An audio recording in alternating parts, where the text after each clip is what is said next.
तो आप लोगों को क्या लगा कि हमारे देश में कोई समस्या है? समस्या अगर आप देखें तो भारत और पाकिस्तान और बांग्लादेश, जिसको आप इंडिया बोलते हैं, वहाँ पर कोई समस्या है? ये जो समस्या पैदा की हुई समस्या है, अगर समस्या होता तो हर समस्या का इलाज है, हर दर्द की दवा है सल्लल्लाहु अलैहि मोहम्मद। हर समस्या का इलाज है, हर रोग का इलाज है, लेकिन अगर मनोरोग हो जाए तो उसका इलाज नहीं हो सकता है। ये समस्या हिंदू मुसलमान की समस्या, इंडिया पाकिस्तान की समस्या, नफ़रत की समस्या, ये सारी की सारी समस्या पैदा की हुई है। These are all hypothetical. ये ब्रेन में वायरस की तरह चंद गद्दारों ने डाला है। कहते हैं ना कि बर्बाद गुलिस्तां करने को बस एक ही उल्लू काफ़ी है।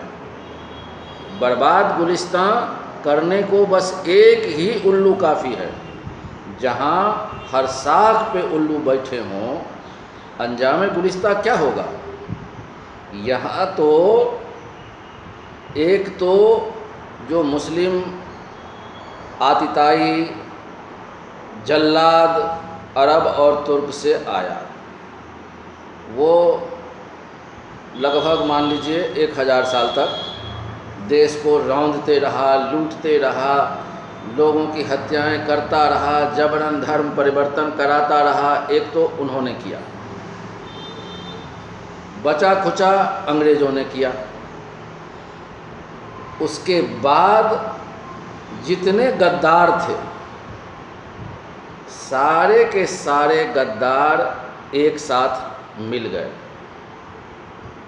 आपको लगता होगा कि ये इस पार्टी का है, ये इस पार्टी का है।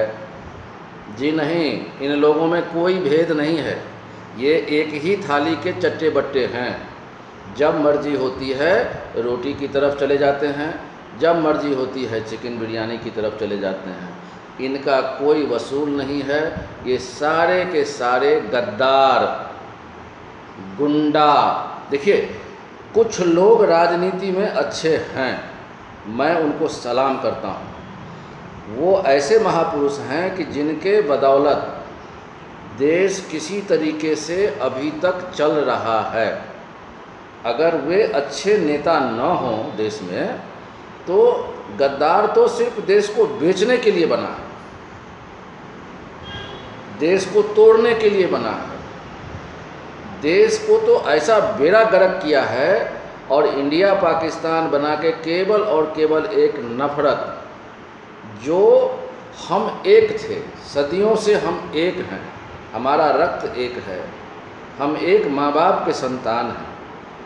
किसी में ये सोच नहीं हुई, बड़े से बड़े इतिहास के बड़े बड़े प्रोफेसर डॉक्टरेट कर कर के अपना लाखों रुपया किताब लिख लिख करके, जैसे उनसे बोला गया आलतू फालतू इतिहास को तोड़ मरोड़ करके, मैंने एक व्यापारिक बिजनेस टाइप इतिहास बना दिया गया।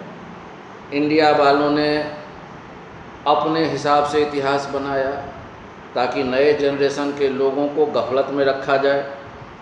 पाकिस्तान वाला अपने हिसाब से बनाया कि इस तरीके से बनाया जाए कि हिंदू और मुस्लिम एक दूसरे के दुश्मन की तरह रहें। चाहे आप इंडिया में हैं, चाहे आप पाकिस्तान में हैं, आप अगर कमज़ोर हैं तो आपके ऊपर मॉब लिंचिंग होगी, मारधार होगा। ये सारा का सारा, ये सब कुछ जो चल रहा है, ये सब कुछ जो चल रहा है, ये बिल्कुल एक सुनियोजित प्लानिंग के तहत चल रहा है, एक षड्यंत्र के तहत चल रहा है। ये जितने नेताजी हैं, कुछ नेताओं को मैं सलाम करता हूँ, उनको छोड़ दीजिए, नहीं तो ये नेता और ये मुल्ला, इन दोनों की गठबंधन, मतलब ये बेसिकली दे आर गुंडाज। इनको देश धर्म से कोई लेना देना नहीं है। वो कहते हैं ना कि कुछ समय पहले तक एक कहावत थी कि अपने यहाँ जैसे यादव होते हैं, कितने श्रेष्ठ कुल के भगवान श्री कृष्ण के कुल के हैं, क्षत्रिय हैं, लेकिन कुछ गुंडों ने सोच लिया कि ये यादव इतने इनोसेंट हैं, भोले भाले हैं, कि इनको हम जाति के नाम पर अपनी बाप की बपौती मान लेंगे, ये मेरा वोट बैंक है।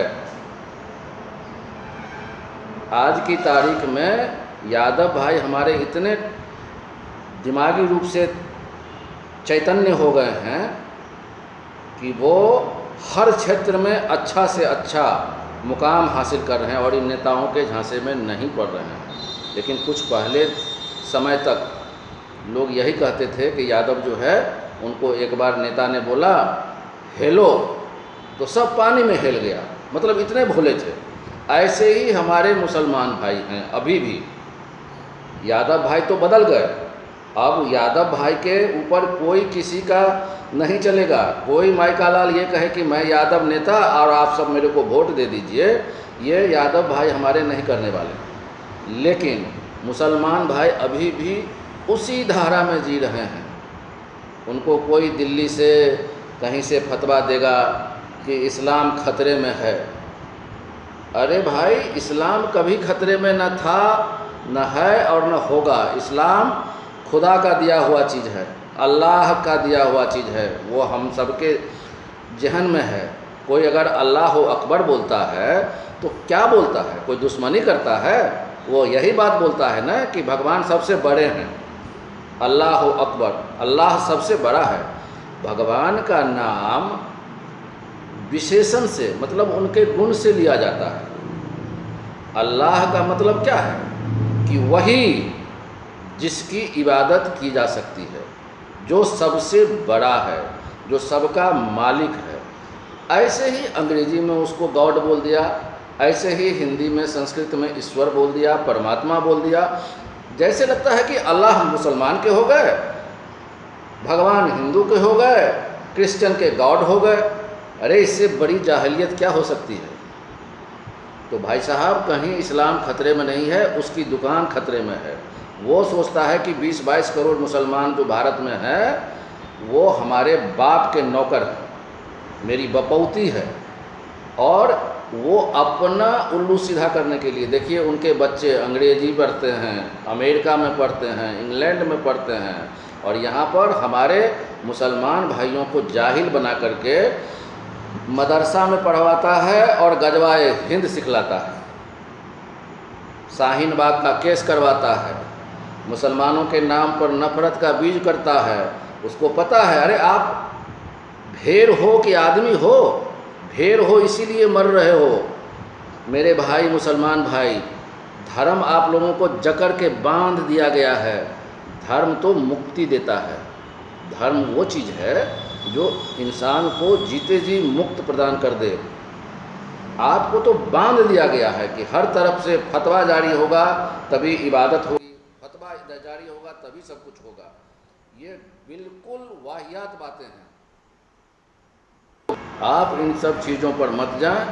आप बिल्कुल अपने आप को विचार करें और इन गद्दारों को सबक सिखाने का प्रयास करें, तभी जा कर के हम सब कुछ कर पाएंगे। नहीं तो ये लोग हम लोगों को आपस में लड़ा के मरा के, और रात में सब साथ में, पंडित जी, नेताजी, मुल्ला जी, सब चिकन, खीर पूरी, शराब, सवाब, कबाब ले करके बैठ के हंसी मजाक करते हैं और हम लोगों को चूतिया समझते हैं।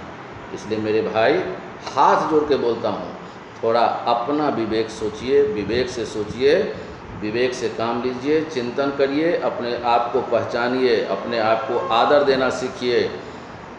जय हिंद।